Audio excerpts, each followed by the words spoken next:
오늘은 심판과 소망이라는 제목으로 하나님 말씀 함께 나누고 기도하도록 하겠습니다. 저희가 이 성경을 읽는 데는 크게 두 가지 관점이 있습니다. 하나는 멀리서 이 숲을 바라보는 방법이고, 다른 하나는 가까이 가서 나무를 자세하게 살펴보는 방법입니다. 숲을 보는 방법은 성경 전체의 구조와 그 의미가 뭔지를 이렇게 멀리서 보는 겁니다. 이때 이제 숲을 보려면 성경을 이렇게 쭉쭉 읽어나가는 통독이 도움이 됩니다. 또 나무를 보는 방법은 뭐 한 장이나 아니면 몇 절의 짧은 본문을 정해서 그 의미를 자세히 그리고 깊게 살피는 방법입니다.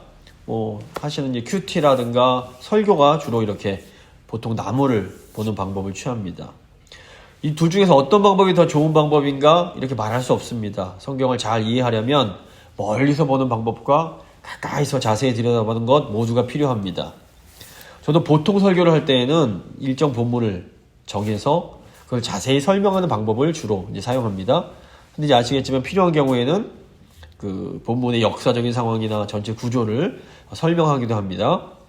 저희가 새해가 되면서 이제 구약 성경 전체를 한번 좀 멀리서 바라보면 좋겠다라는 생각이 들었습니다. 그래서 제가 1월 16일 주일부터 숲을 멀리서 보는 방식으로 지금 성경 전체를 저희가 조망해 가고 있습니다. 근데 중요한 것은 이런 성경의 전체 모든 부분이 결국에는 예수 그리스도를 향해서 가고 있다라는 사실입니다. 1월 16일에 저희가 족장들의 삶, 아브라함의 삶을 비롯해서 이제 뭐 이삭, 야곱, 뭐 이제 요셉 이렇게 흘러가서 그 족장들의 삶을 살펴봤는데, 이 구약의 모든 족장들이 소망하던 분이 누구였습니까? 예수 그리스도였음을 저희가 히브리서를 통해서 알 수 있습니다. 또 이제 그 다음 주에 출애굽기에 또 출애굽, 언약, 성막의 의미를 이제 살폈는데, 이걸 통해서 이제 출애굽기, 레위기, 민수기 길게 이 큰 내용을 살폈습니다. 자, 보시면 출애굽의 의미가 뭡니까? 구원입니다. 근데 우리를 구원하시는 진정한 구원자는 예수 그리스도이십니다. 언약의 의미, 새 언약의 완성자가 누구십니까? 예수 그리스도이십니다. 성막, 도대체 누가 성막입니까? 참 성막, 참 성전은 예수 그리스도이십니다. 성경이 다 예수님을 향해 갑니다. 그 다음 주에는 약속의 땅의 삶이라는 주제로 신명기부터 룻기까지 내용을 쭉 정리했습니다. 자, 신명기의 핵심 쉐마, 예수님은 쉐마의 말씀이 육신이 되어 우리를 찾아오신 분입니다. 또 예수의 이름이 예슈아, 여호수아입니다. 히브리식으로 말하면 예수를 예슈아, 여호수아라고 부릅니다. 똑같은 이름입니다. 그런데 여호수아는 하나님의 백성을 약속의 땅으로 인도한 사람입니다. 근데 하나님의 백성인 우리를 약속의 땅으로 인도하실 진짜 예슈아, 그 여호수아의 의미가 구원인데, 진짜 구원자는 예수님이신 겁니다. 다 예수님을 향해 갑니다.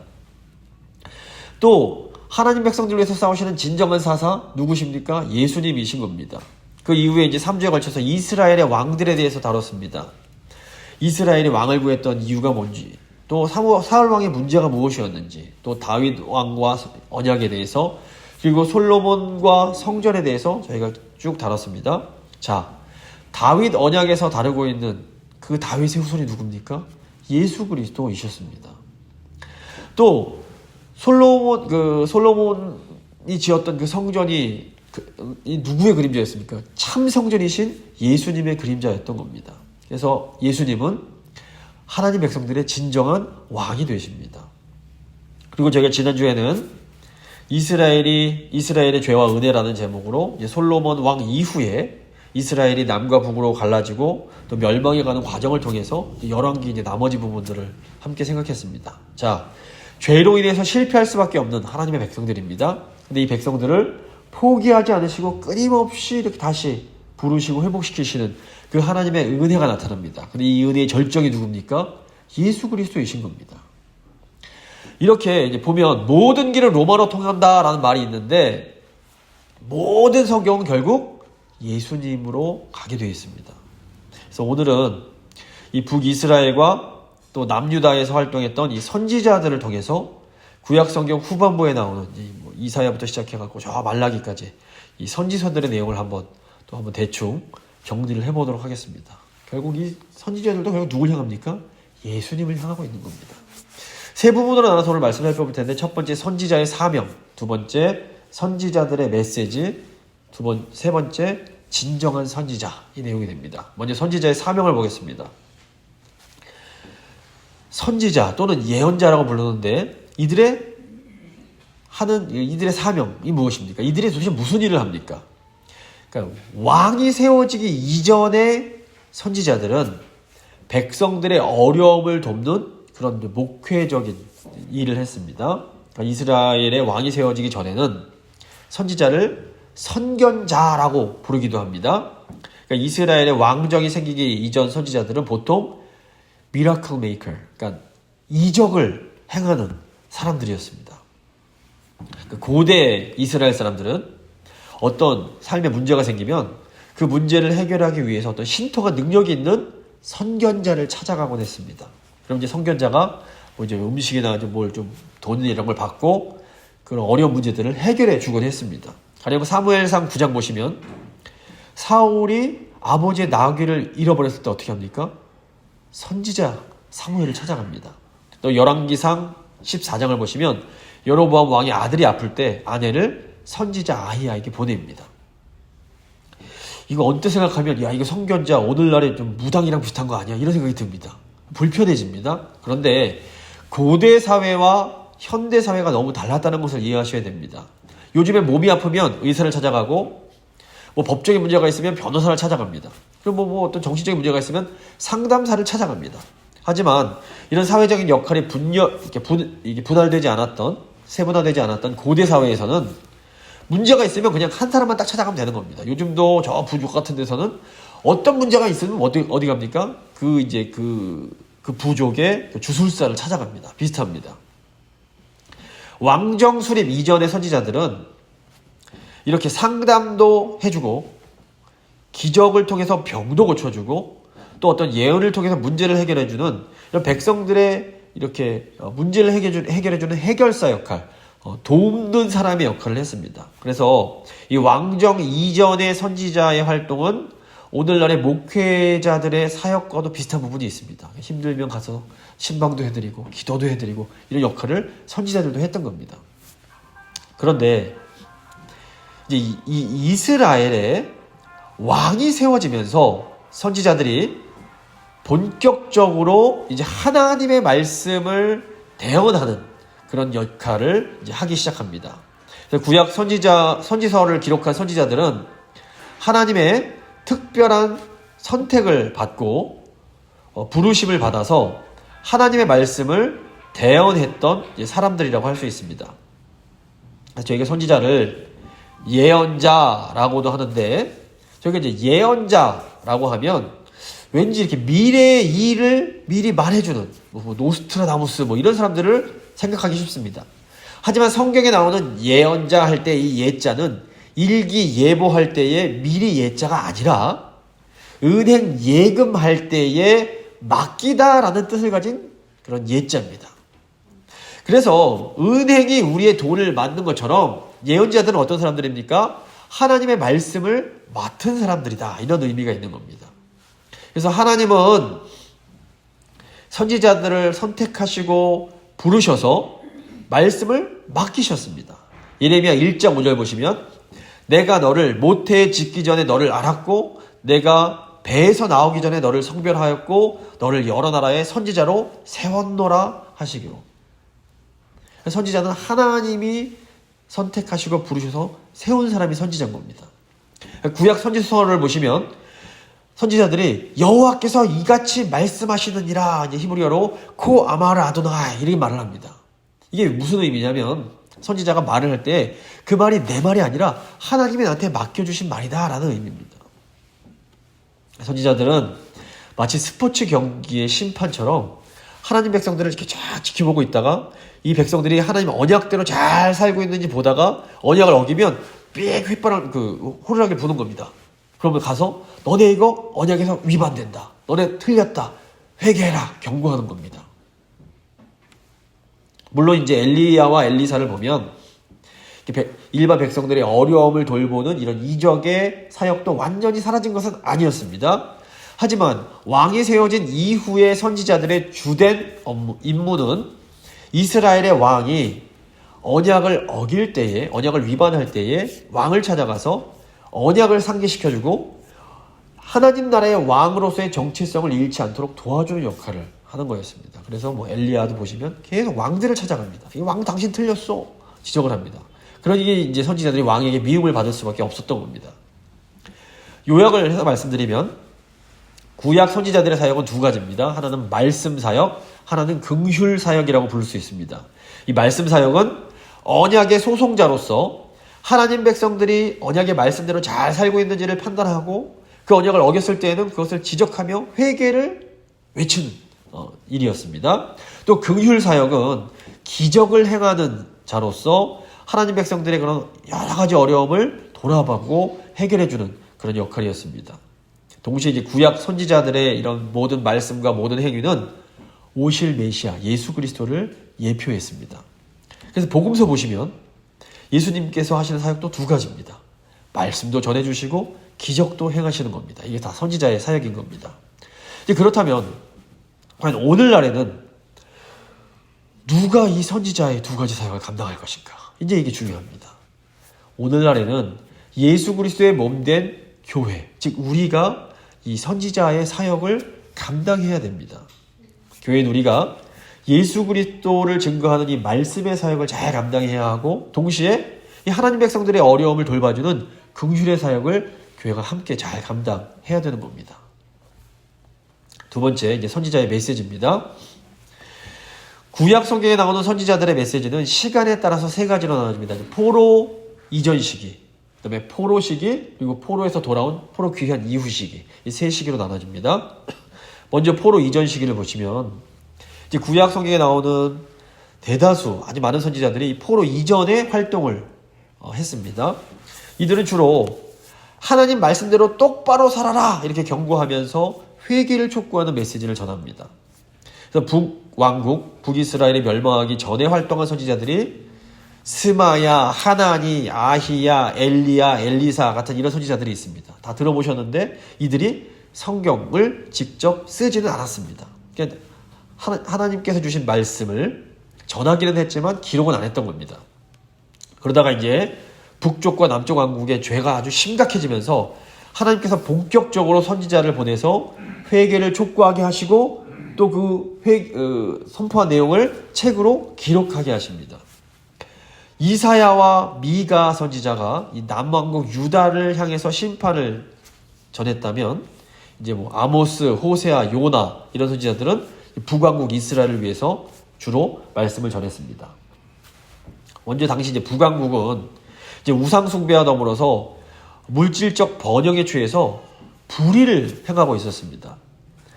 부자들이 가난하고 약한 자들을 막 착취하면서도 자기들이 뭘 잘못하는지를 전혀 모르고 있었습니다.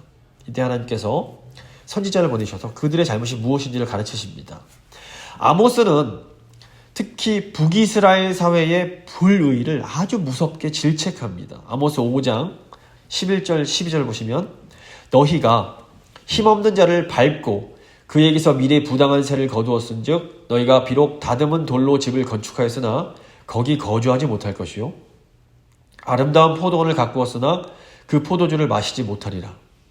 너희의 허물이 많고 죄악이 무거움을 내가 아노라. 너희는 의인을 학대하며 뇌물을 받고 성문에서 가난한 자를 억울하게 하는 자로다. 힘 있는 자들이 약한 자들을 마구 밟고 돌을 착취합니다. 그걸로 멋진 집을 짓고 맛있는 음식을 만듭니다. 선지자가 뭐라고 그럽니까? 너네 이런 짓 하는데 너네 멋있는 집 지어도 거기서 못 살고 맛있는 음식 만들어도 그 음식 못 먹게 될 거야. 무섭게 경고합니다. 근데 놀랍게도 당시 북이스라엘의 예배가 흥왕합니다. 이 사람들이 매일마다 제사 드리고 원래 3년마다 한 번씩 드리면 되는 11조를 3일에 한 번씩 됐습니다. 종교 생활을 열심히 했던 겁니다. 더욱이 북이스라엘 사람들이 자기들이 마치 다윗이나 된 것이냐 악기까지 만들어서 하나님을 막 찬양합니다. 아모스 6장 5절 보시면 비파 소리에 맞추어 노래를 지절거리며 다윗처럼 자기를 위하여 악기를 제조하며. 그런데 하나님께서 이들이 부르는 찬양에 대해서 뭐라고 하십니까? 야, 시끄럽다, 귀찮다, 소음이다 말씀하십니다. 듣기 싫다. 이들이 이렇게 극성스럽게 하나님을 예배했지만 하나님은 이들의 예배를 받지 않으십니다. 가인의 예배를 받지 않으신 것 같은 겁니다. 하나님의 백성들이 종교 행위는 열심히 했지만 정작 삶에서는 약자들을 괴롭히고 욕심을 취하고 있었기 때문입니다. 하나님께서 이 사람들에게 정말 원하셨던 것은 정의를 물같이, 공의를 강처럼 흐르게 하는 거였습니다. 아모스 5장 24절 보시면 오직 정의를 물같이, 공의를 마르지 않는 강같이 흐르게 할지어다. 예, 오늘날에도 마찬가지입니다. 교회는 열심히 다니지만 정작 자기 가족이나 직장 동료나 주위 사람들에게는 굉장히 함부로 대하면서 이기적으로 내 욕심만 채우려는 사람들이 있습니다. 이런 사람들이 아무리 교회에서 장로하고 건사하면서 봉사하고 헌금도 많이 내고 교회 활동 열심히 한다 해도 하나님께서 이런 사람들의 예배를 받지 않으십니다. 이게 정말 무서운 겁니다. 이들이 울면서 찬양한다고 해도 하나님께서 보시면서 뭐라고 그러실까요? 시끄럽다, 소음이다 말씀하시는 겁니다. 또 호세아 선지자는 이 북이스라엘의 이런 불의를 가져오게 된 혼합주의 신앙을 또 무섭게 경고합니다. 이 북이스라엘의 왕들이 여호와 하나님을 섬기면서도 적극적으로 산당 예배에 참석하면서 다윗의 길이 아니라 여로보암의 길을 가게 됩니다. 하나님 보실 때 당시 북이스라엘의 모습은 멀쩡한 남편, 좋은 남편 두고 다른 남자를 따라가는 음란한 여인과 같았던 겁니다. 하나님을 사랑한다라고 하면서 실은 돈을 더 사랑하고 하나님 사랑한다 하면서 실은 권력을 더 사랑하는 이런 사람들은 영적으로 볼 때에는 남편이신 하나님을 버리고 우상을 따라가는 아주 음란한 삶을 살아가고 있는 것입니다. 이제 이와 비슷한 시기에 미가 선지자는 이제 남쪽 유다의 죄를 또 지적합니다. 이 미가가 지적한 건 뭐냐면 특별히 지도자들의 죄였습니다. 미가서 3장 11절 보시면 그들의 우두머리들은 뇌물을 위하여 재판하며 그들의 제사장은 삭슬 위하여 교훈하며 그들의 선지자는 돈을 위하여 점을 치면서도 여호와를 의뢰하여 이르기를 여호와께서 우리 중에 계시지 아니하냐 재앙이 우리에게 임하지 아니하리라 하는도다. 남유다의 지도자들이 지금 타락을 한 겁니다. 선지자들은 돈 때문에 점을 치고 예언을 하고 제사장들은 돈을 벌기 위해서 율법을 가르치고 정치자들도 불의한 겁니다. 그러면서 입으로는 야 하나님은 우리랑 함께 하셔 잘 될 거야 이렇게 말을 하고 있는 겁니다. 성경 보시면 이렇게 백성들이 그래도 좀 타락할 때는 하나님께서 봐주십니다. 근데 영적 지도자들이 타락하면 그때는 더 이상 소망이 없습니다. 이때는 심판이 임하는 겁니다. 결국 미가는 이 언약을 깨트린 남왕국, 북왕국 모두 멸망할 것이다 라는 예언을 하게 됩니다. 이와 같은 시기에 이사야 선지자는 남왕국 유다를 향해서 심판과 또 동시에 회복을 예언하게 됩니다. 이사야 선지자는 하나님 백성을 향한 하나님의 그 무서운 심판이 사실은 새로운 신앙의 모판이 될 것이다 이렇게 말을 합니다. 사실 하나님께서는 선지자 보내서 아무리 얘기를 해줘도 하나님 백성들이 완고해서 안 들을 거라는 것을 알고 계셨습니다. 귀가 있어도 들을 줄 모르고 눈이 있어도 볼 줄 못할 것이다. 하지만 이사야 넌 가서 그래도 전해야 된다 이렇게 말씀하시는 겁니다. 그래서 이사야 선지자가 결국에 뭔 말을 하냐면 남은 자, 그루터기 얘기를 하게 됩니다. 이 남은 자라는 말 자체에 이미 멸망과 심판이 전제되어 있습니다. 하나님께서 심판 내리시고 나서 그래도 남은 자가 있을 거라는 겁니다. 하나님께서 이 남은 자를 통해서 새로운 구원을 이루어 가시겠다라는 겁니다. 교회가 아무리 타락해도 이 남은 자만 있으면 하나님께서 이 남은 자를 통해서 새로운 역사를 이끌어 가십니다. 그러므로 중요한 것은 우리가 하나님께 신실한 남은 자가 될 수 있는가 하는 것입니다. 이 재건교회, 우리 재건교회는 일제강점기에 신사참배라는 우상주 숭배가 교회에 막 들어왔을 때 정말 그 핍박과 수교를 감내하면서 이 남은 자의 사명을 감당했던 그런 성도님들이 세우신 교회입니다. 그래서 귀한 교회인 겁니다. 그럼 오늘 저희 바람이 무엇이 되어야 될까요? 이 귀한 교회가 이 어두운 시기, 이 시대에도 하나님 기뻐하시는 남은 자의 사명을 감당하면 좋겠다. 이 소망을 저희가 가지고 함께 기도하며 또 우리 다음 세대들이 이 역할을 감당해 주길 위해서 정말 끊임없이 기도해야 되는 겁니다. 이 혼합주의 신앙에 빠져서 불의를 행했던 북이스라엘이 결국 멸망을 당합니다. 근데 북이스라엘이 멸망한 후에도 남유다는 한 120년 정도 더 존재하게 됩니다. 남유다가 북이스라엘보다 국력이 약했음에도 불구하고 그 아수르로부터 살아남았을 때 어떤 생각을 합니까? 야, 이거 우리 대단한데? 우리 성전도 있고 하나님 약속하신 다윗 왕조 있으니까 야, 우리가 살아남았구나. 성전과 다윗 왕조만 있으면 앞으로 우리는 어떤 일이 있어도 괜찮겠구나. 이런 생각을, 이런 착각에 빠지게 됩니다. 그래서 유다 백성들이 고아와 과부는 돌보지 않으면서도 야, 괜찮아. 우리 성전 있는데 뭐. 이런 생각을 하는 겁니다. 예레미야 선지자가 이런 착각에 빠져있는 남유다 백성들을 향해서 성전 믿지 말라 이런 얘기를 합니다. 예레미야 7장 4절입니다. 너희는 이것이 여호와의 성전이라 여호와의 성전이라 여호와의 성전이라 하는 거짓말을 믿지 말라 이렇게 말을 합니다. 남유다는 성전을 마치 우상처럼 섬기는 이 죄에서 벗어나지 못하고 결국 이 멸망을 당하게 됩니다. 하지만 예레미야 선지자가 이 남유다가 하나님의 징계를 받아 지금 잠시 멸망하지만 70년 후에 다시 회복될 것을 또 예언을 합니다. 이게 선지자들의 이게 경고의 말씀을 계속해서 들으면서도 전혀 자기들이 뭘 잘못하는지 깨닫지 못하는 이 모습을 보면 무슨 생각이 드십니까? 저희랑 너무 비슷합니다. 저희도 하나님께서 때리시고 심판하시고 징계하시기 전까지는 아무리 말씀을 들어도 야, 내 잘못이 얼마나 심각한지 잘 감이 안 옵니다. 아, 이거 저 남 얘기, 아, 저 딴 교회 얘기, 저 딴 성도 얘기처럼 들리는 겁니다. 그러다가 나에게 징계가 찾아오고 심판이 곧 찾아오고 고난이 찾아오면 그제서야 뒤늦은 후회를 하는 것이 우리의 모습입니다. 하지만 그럼에도 이 늦은 이때에도 소망은 있습니다. 아, 너무 늦었다 생각할 때가 어쩌면 가장 빠른 때일 수도 있습니다. 이 다음 포로시기입니다. 포로시기의 선지자들은 이제 하나님 백성들에게 당신들이 왜 이렇게 징계를 받고 있고 지금 이 징계받은 이 상황 속에서 어떻게 살아야 될지를 알려줍니다. 남유다가 멸망하면서 이제 그들이 정말 금이야 오기야 믿었던 다윗 왕조도 사라지고 성전도 다 파괴돼 버립니다. 다윗 왕조와 성전만 있으면 절대로 망할 리가 없어라고 생각했던 이 유다 사람들이 큰 혼란에 빠집니다. 하나님이 이렇게 큰 충격에 빠져있는 백성들에게 이제 또 선지자를 보내서 말씀을 주십니다. 에스겔 선지자는 남유다 백성들이 이렇게 멸망한 것이, 징계받은 것이 그들의 혼합주의 신앙 때문이었음을 지적합니다. 에스겔은 이제 유다 백성들이 하나님 섬기는 예루살렘 성전 안에서 버젓이 다른 우상들도 세워놓고 섬겼다는 것을 지적을 합니다. 그래서 하나님께서 이 타락한 성전을 보기 싫다 그러면서 허물어 버리신 겁니다. 에스겔에 따르면 이 남유다의 유배 생활은 하나님을 버린 유다에 대한 심판이었던 겁니다.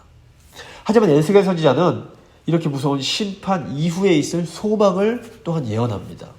에스겔은 하나님께서 이스라엘을 징계하신 후에 다시 회복시켜 주실 것이다 이런 말을 합니다. 에스겔이 하나님께서 직접 이스라엘의 대적자들을 물리치고 새 예루살렘을 세우실 것을 예언을 합니다. 에스겔서 40장부터 48장을 보시면 하나님께서 건축하실 성전에 대한 그런 환상이 나옵니다. 근데 이 성전의 환상이 예수 그리스도가 완성하실 하나님의 나라와 연결이 되는 겁니다. 하나님은 하나님의 백성을 징계하셔도 완전히 망하게는 하지 않으십니다.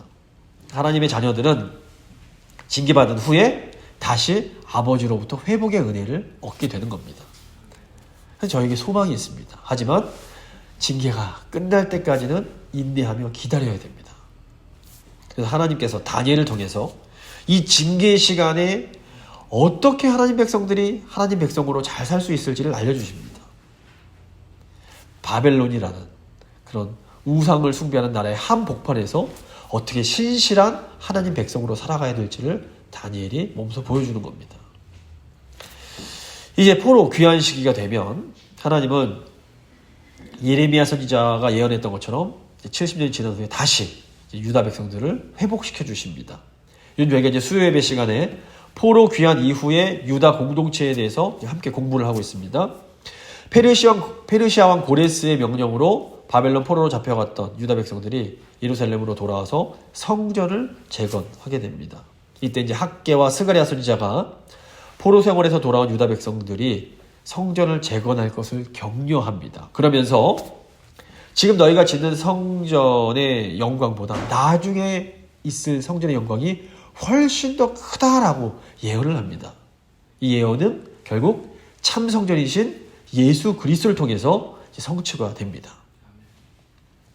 이후에 이제 에스라가 율법을 재정립하고 느헤미야가 예루살렘 성의 그 성벽을 재건을 합니다.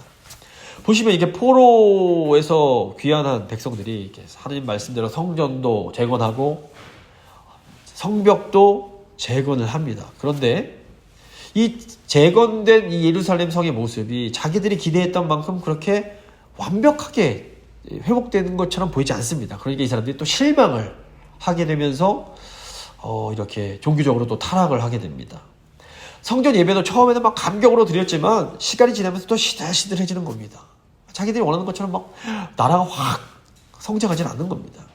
결국 이 실망한 하나님 백성들에게 또다시 윤리적인 타락이 나타나는데 이제 이 문제를 지적했던 선지자가 바로 말라기입니다. 하나님께서 말라기 선지자를 통해서 누가 제발 좀 저 성전문 좀 닫아서 주면 좋겠어, 이런 말씀을 하십니다. 얼마나 하나님도 보시기에 다시 지은 성전인데도 거기서도 또다시 또 이렇게 죄를 짓는 겁니다. 말라기 1장 10절 보시면 만군의 여호와가 이르노라 너희가 내 제단 위에 헛되이 불사르지 못하게 하기 위하여 너희 중에 성전 문을 닫을 자가 있었으면 좋겠도다. 내가 너희를 기뻐하지 아니하며 너희가 손으로 드리는 것을 받지도 아니하리라. 자, 포로에서 귀환해서 성전 재건하고 성벽 재건한 사람들은 사실 굉장히 신실한 사람들이었습니다. 믿음 좋은 사람들이었습니다. 이 사람들이 하나님 약속에 대한 믿음으로 다 안락한 그 바벨론에서 그 집 다 떠나놓고 예루살렘으로 돌아온 사람들입니다.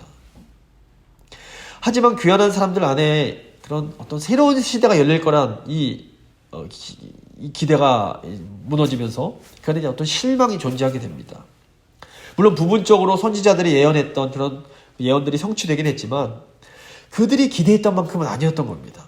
결국 그들은 모든 것을 온전히 성취하실 메시아 예수 그리스도를 기다려야 했던 겁니다.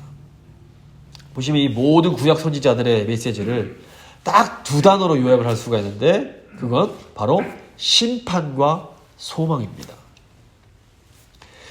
선지자들은 이제 죄악 가운데 있는 사람들을 향해서 하나님의 너희들 이렇게 하면 징계받을 거야, 심판받을 거야 라는 심판을 선언합니다. 그런데 여기서 중요한 것이 있습니다. 하나님을 믿지 않는 자들에게는 하나님의 심판은 영원한 멸망입니다. 더 이상 거기에 소망도 없고 아무 희망이 없습니다. 끝입니다. 하지만 하나님의 백성들, 하나님의 자녀들의 심판은 다릅니다.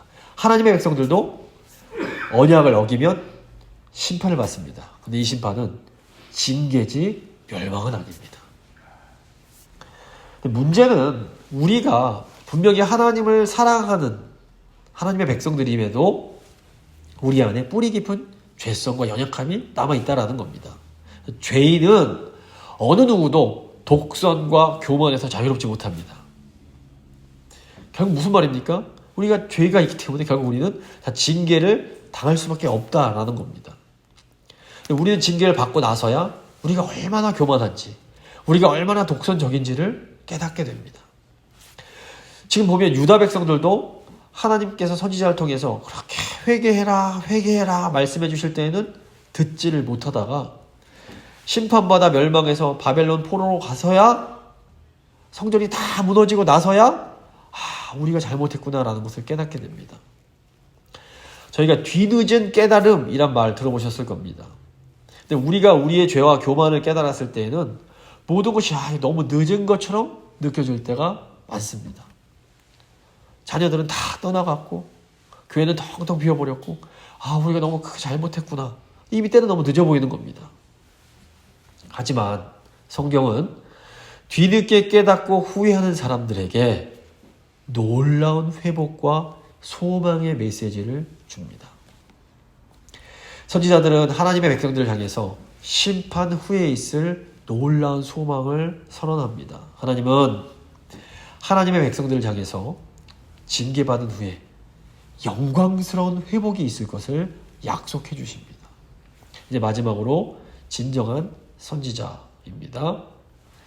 결국 선지자들이 예언했던 것은 오실 메시아 예수 그리스도와 하나님의 나라였습니다. 구약에 나오는 모든 선지자들의 원형이 되는 사람이 있는데 그게 바로 모세입니다. 모세로부터 모든 하나님의 말씀이 시작되기 때문에 그렇습니다. 신명기 18장을 보시면 모세가 하나님께서 나와 같은 선지자를 일으키실 것이다 라는 예언을 하게 됩니다. 신명기 18장 18절입니다. 내가 그들의 형제 중에서 너와 같은 선지자 하나를 그들을 위하여 일으키고 내 말을 그 입에 두리니 내가 그에게 명령하는 것을 그가 무리에게 다 말하리라. 하나님이 모세에게 말씀을 주신 겁니다. 그런데 모세의 입을 통해 예언됐던 이분이 누굽니까? 바로 예수 그리스도이십니다. 모세와 같은 선지자. 예수님께서 직접 내가 바로 이 모세가 예언했던 바로 그 선지자다라는 것을 알려주십니다. 요한복음 5장 46절 보시면 모세를 믿었더라면 또 나를 믿었으리니 이는 그가 내게 대하여 기록하였습니다. 또 베드로 사도도 설교 중에 모세와 같은 선지자가 바로 예수 그리스도이시며 구약의 모든 선지자들의 메시지가 바로 예수님을 향하고 있다라고 말합니다. 사도행전 2장 22절입니다. 모세가 말하되 주 하나님이 너희를 위하여 너희 형제 가운데서 나 같은 선지자 하나를 세울 것이니 너희가 무엇이든지 그의 모든 말을 들을 것이라. 누구든지 그 선지자의 말을 듣지 아니하는 자는 백성 중에서 멸망받으리라 하였고 또한 사무엘 때부터 이어 말한 모든 선지자도 이 때를 가리켜 말하였느니라. 우리 예수님은 모세가 예언했던 바로 그 모세와 같은 선지자이셨습니다. 나아가 예수님은 모세보다 훨씬 더 큰 선지자이셨습니다. 모세는 시내산에 올라가서 하나님으로부터 계명을 받습니다. 예수님은 어떻게 하십니까? 산에 올라가셔서 새로운 계명을 주십니다. 구약의 모든 선지자들은 심판을 넘어 놀라운 소망을 예언합니다. 그 소망의 중심에 우리 예수 그리스도와 예수님께서 가져오시는 하나님의 나라가 있었습니다. 그러므로 저희가 구약의 선지서를 읽을 때에는 먼저 그 당시 사람들에게 준 메시지가 무엇인지를 잘 생각해야 됩니다. 그리고 그 다음에는 그 예언이 오실 메시아를 어떻게 증거하고 있는지를 잘 살펴야 됩니다. 예수님은 하나님의 말씀이 직접 육신이 되어 우리를 찾아오신 분입니다.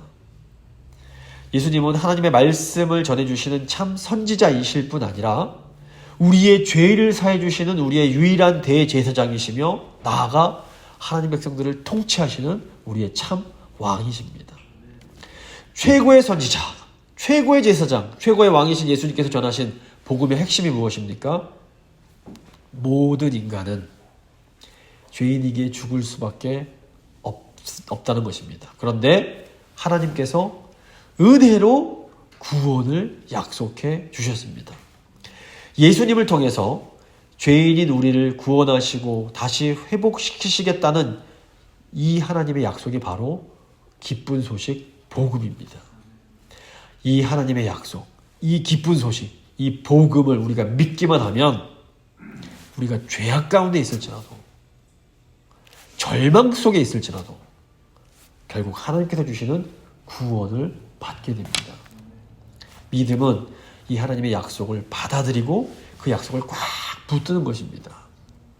말씀을 마무리 짓겠습니다. 오늘 저희가 구약 선지자들을 이렇게 정말 이렇게 한 번에 좀 살펴봤습니다. 선지자들은 영적으로 굉장히 어려웠던 시기에 긍휼 사역을 통해서 백성들의 어려움을 도왔고 말씀 사역을 통해서 하나님의 말씀을 전한 사람들입니다. 구약 선지자들이 증거했던 모든 말씀은 결국 우리의 주이신 예수 그리스도를 통해서 완전히 이루어지게 됩니다. 사실 지금 우리 상황도 세계적으로 또는 개인적으로 가정적으로 이 선지자들의 시대처럼 너무 힘들고 소망이 없어 보일 수 있습니다. 하지만 선지자들이 전한 약속을 믿음으로 꽉 붙잡는 사람은 결국 하나님의 구원과 회복을 경험하게 됩니다. 예수 그리스도를 통해서 주신 우리를 기필코 구원하시겠다는 이 하나님의 약속을 꽉 붙잡으심으로 참된 소망 가운데 늘 사랑의 삶을 살아가는 우리 모두가 될 수 있기를 간절히 소망합니다.